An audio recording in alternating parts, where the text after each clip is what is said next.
Mau lagi Okay, semula. Dah.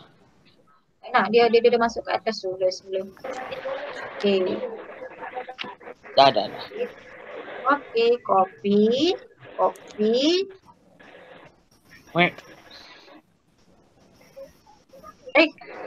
Kamu nampak tak slide Ustazah yang ni?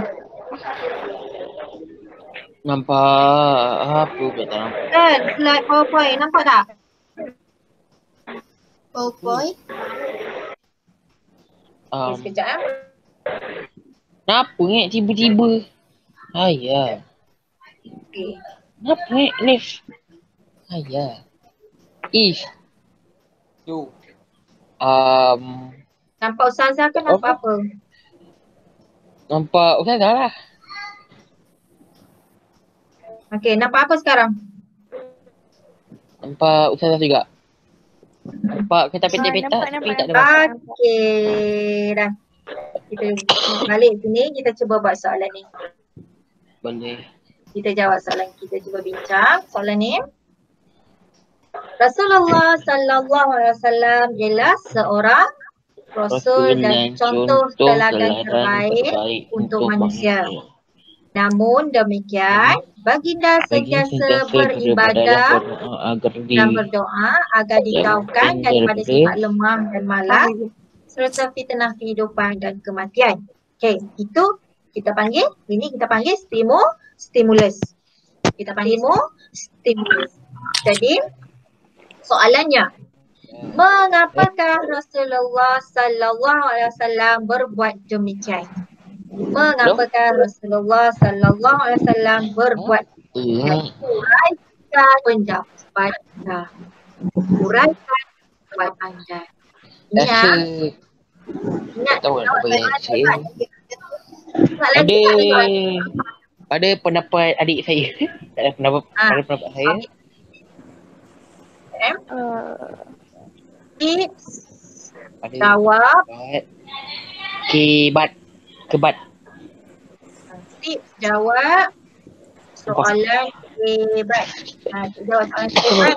Yang pertama, mesti tengok soalan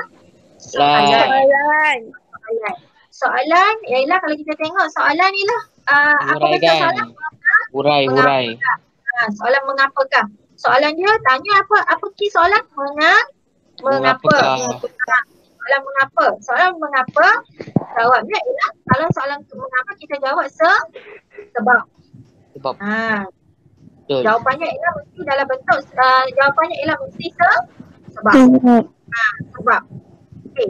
Key soalan yang kedua ialah kita tengok key soalan. Key soalannya ialah apa key soalan dia? Key soalan.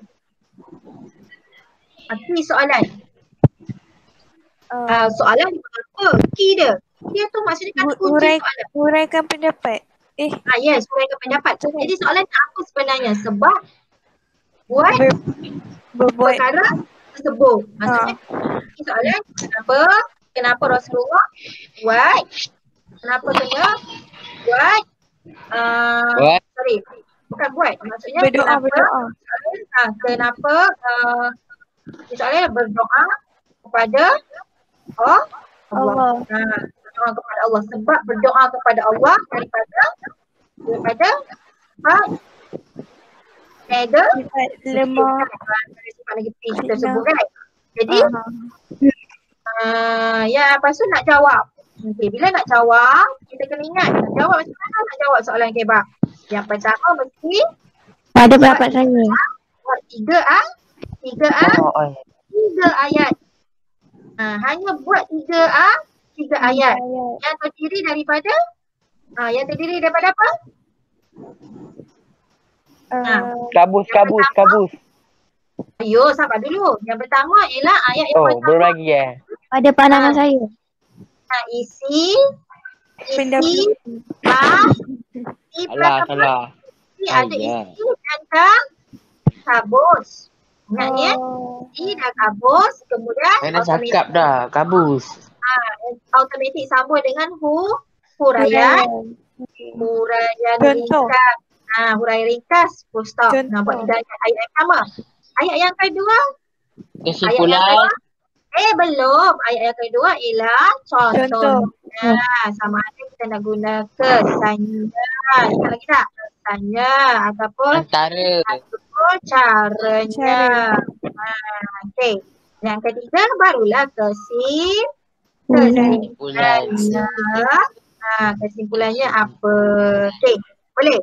Itu tips dia. Yang pertama ialah kita faham soalan dulu. Cara nak jawab. Gunakan 3 ayat.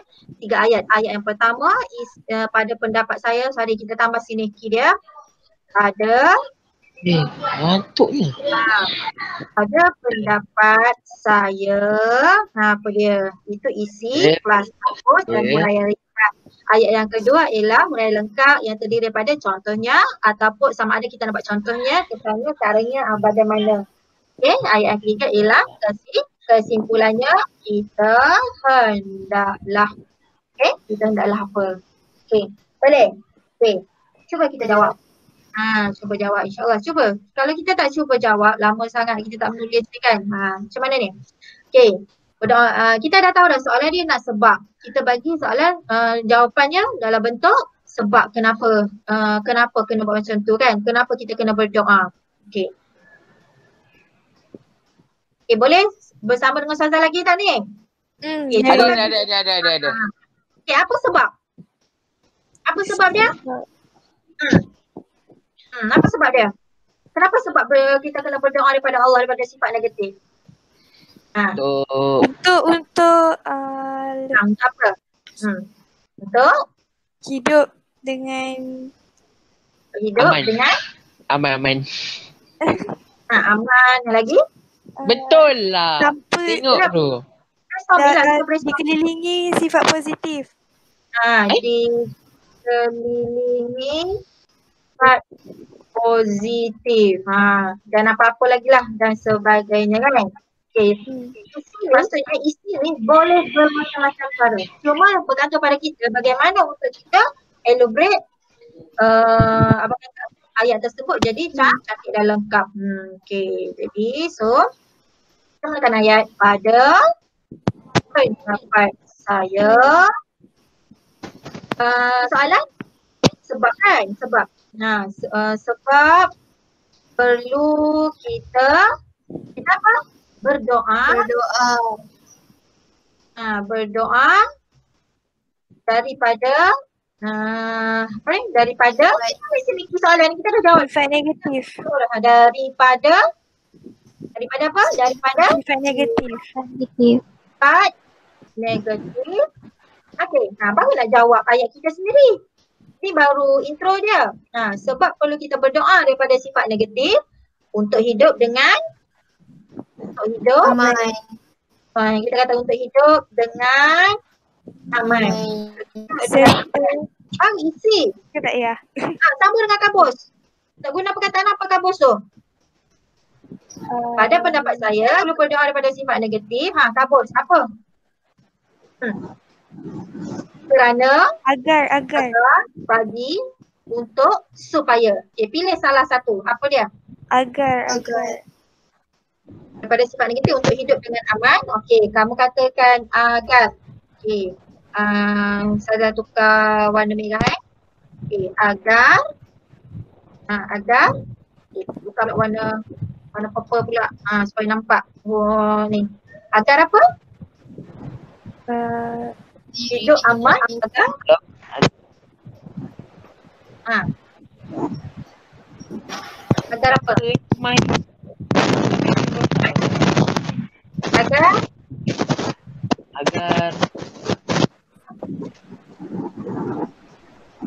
Agar dia. Kalau rasa susah, kita boleh tukar ni. Ni kan kamu kata hidup dengan aman ni. Untuk hidup dengan aman ni kan isi. Kita panggil dia isi kan? Kamu rasa jika kamu rasa macam kamu no point untuk kembangkan ayat tu, kamu boleh tukar ni yang warna biru ni.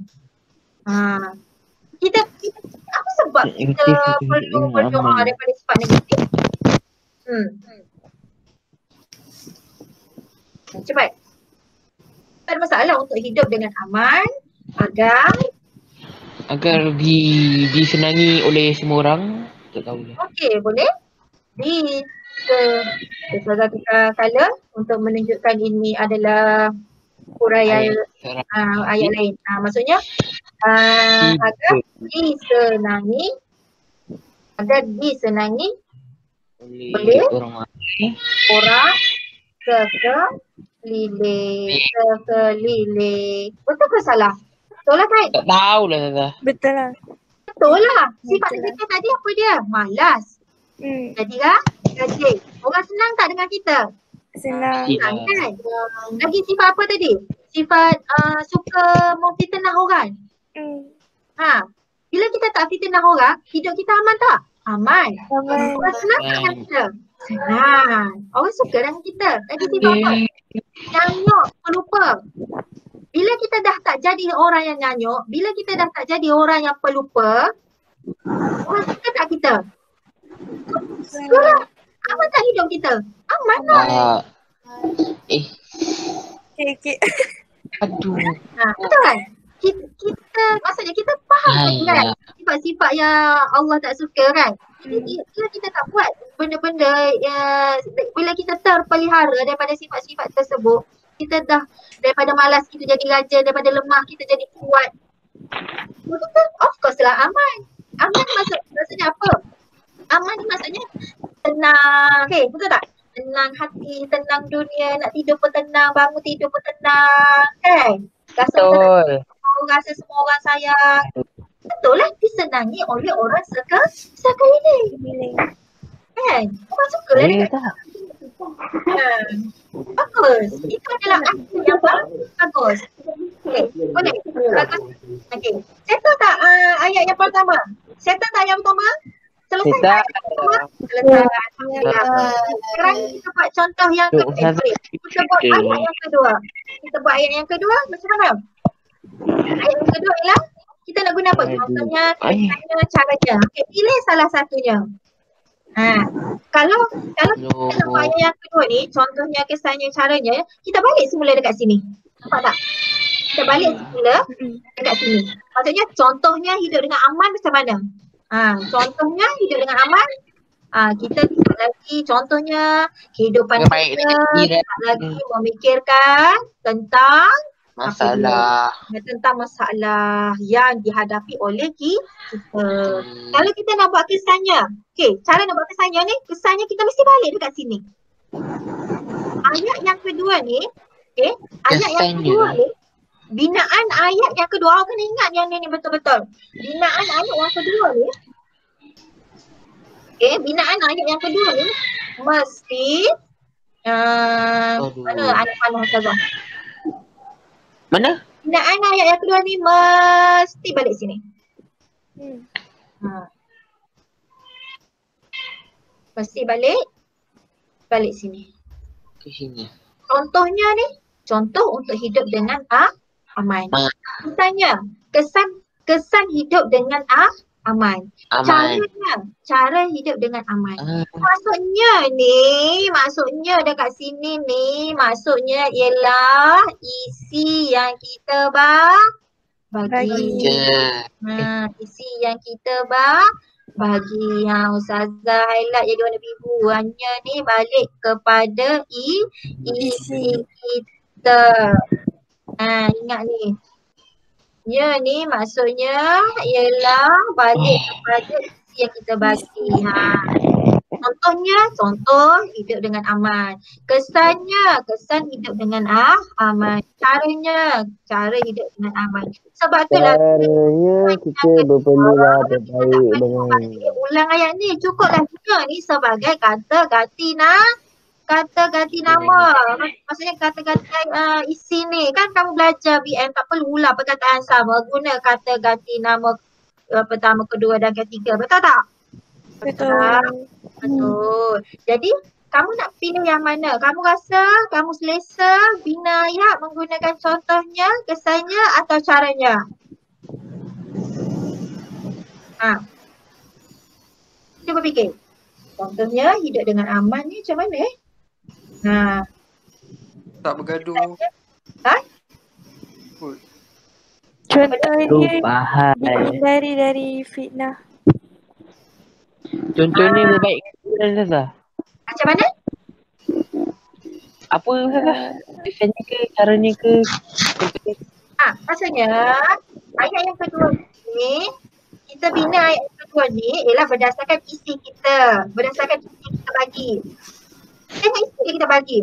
Kembangkan, maksudnya perkembangan ayat ni, maksudnya kita kembangkan daripada isi yang kita bagi ni. Sebab bila kita jawab soalan kebat, tak perlu banyak isi. Betul tak? Kita just hanya satu isi sahaja. Betul tak? Kita kembang-kembangkan. Itulah jadi satu. Apa nak tipu-tipu ni? Cuba fikir, kamu boleh, maksudnya kamu boleh pilih salah satu, sama ada kamu nak buat contohnya, kisahnya atau caranya tak kisah. Sama ada yang rasa kamu boleh bina ayat yang baik. Contohnya dihindari dari fitnah. Boleh? Betul. Contohnya, Mantap. Itu. kita tukar colour. Colour apa pula ni? Tanpa sebab. Contohnya, kita akan Menghindari. kalau kita kata nak kata contohnya kita akan terfitnah daripada fitnah tu, sebab perkara fitnah tu adalah perkara sifat negatif juga kan. Kalau boleh kita tukar lagi ayat, kita guna ayat yang lain. Jadi ada idea Iskandar? Cakap lah mak kau kerja senang kerja kau. Amira lagi lagi. Ya. Ayah. Anda?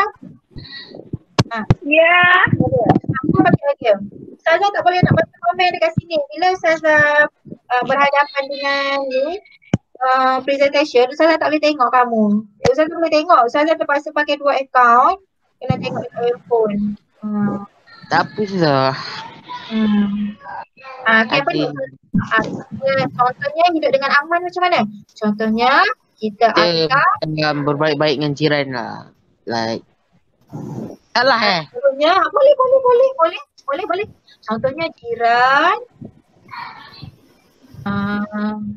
kita akan lebih senang. Nah, itu macam sama je dengan yang disenangi oleh orang sekeliling tu. Memanglah betul tu sama. Tukar ayat lain. Kalau Betulnya. silaturahim lebih. Aku boleh. Contohnya, maksudnya akibat kan? Lebih. Rasanya contoh ni tak ada buat. Contoh ni kita bagi contoh hidup dengan aman. Keamanan hidup. Contoh-contoh hidup aman tu bagaimana? Macam tu. Kalau kita kata silaturahim tu kesan. Kesannya, okay. Kalau kita kata nak silaturahim, kesannya. Ustazah, saya rasa macam letak cara ni lah Ustazah. Bawa sesuai kot. Cara hidup dengan aman. Okay, macam mana? Boleh? Caranya.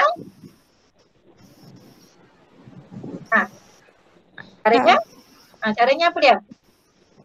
Cara ni maksudnya kita bagi alternatif perbuatan, alternatif kepada hidup dengan aman. Hidup dengan aman. Saya tak sesuai caranya.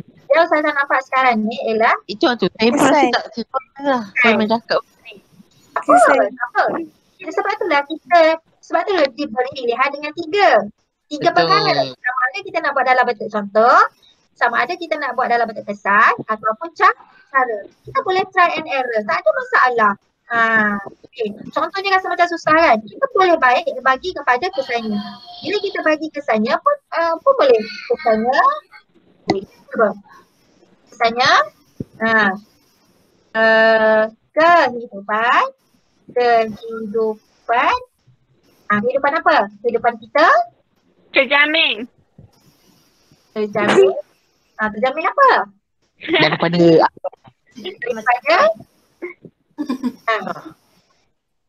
perkara Negatif. perkara Negatif. negatif.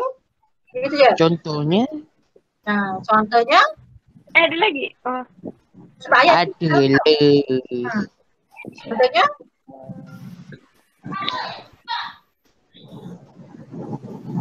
sesuai ke? Kesannya kehidupan kita terjamin daripada perkara-perkara negatif. Ataupun macam inilah. Kesannya kehidupan kita akan lebih terjamin lebih nak juga terjamin tu. Lebih apa terjamin? Wajib Ustazah. Ni kalau tak ada tu tak sedap ayat. Baik punya ayat tadi. Sebenarnya kehidupan kita akan lebih terjamin. Lebih.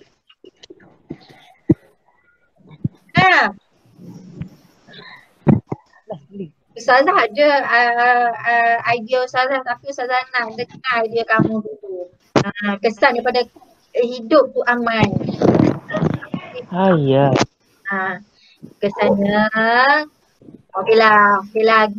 Okey, Ustazah bagi contoh jawapan yang lain. Kesannya kehidupan kita akan lebih lebih bahagia dan senang dalam melakukan urusan kehidupan harian. Itu jawapan Ustazah. Setuju tak? Tak setuju tak apa, boleh-boleh. Dia rosak sikit Ustazah. Apa?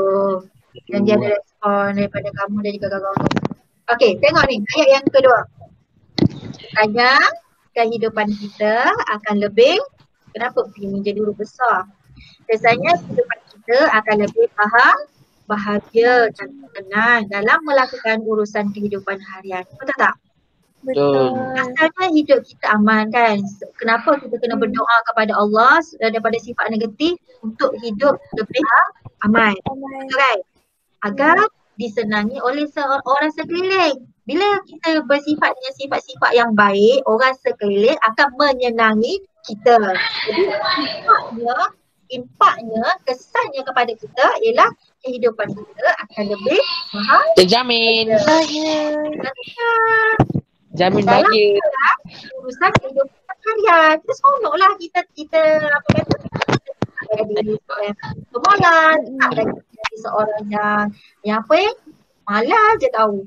Apa lagi? Sifat yang negatif. Kita akan jadi seorang yang kuat, kita akan jadi seorang yang rajin, kita jadi seorang yang tak suka mengumpat, kita tak suka share benda-benda yang tidak sepatutnya. Kan? Jadi jangan share lagi tau. Bahagialah. Hidup kita tenang tak? Tenang kan? Tenang. Urusan kehidupan harian kita rasa seronok je, rasa semangat. Setiap hari rasa semangat. Tak faham tak? Kenapa yang rosak? Kebahagiaan dari kehidupan. Okeylah. Yang ketiga. Ustazah. Ya. Izinkan saya kecandas. Bagilah. Aku nak tanya. Apa juga budak ni. Okey. Last. Ada lagi ke? Sampai sini. Kesimpulannya. Ayat kesimpulannya wajib ada kita kesilanya kita hendaklah, kita mestilah, kita haruslah, apa dia? Kesimpulannya kita hendaklah apalah kesimpulannya sikit saja, banyak budak sini. Sentiasa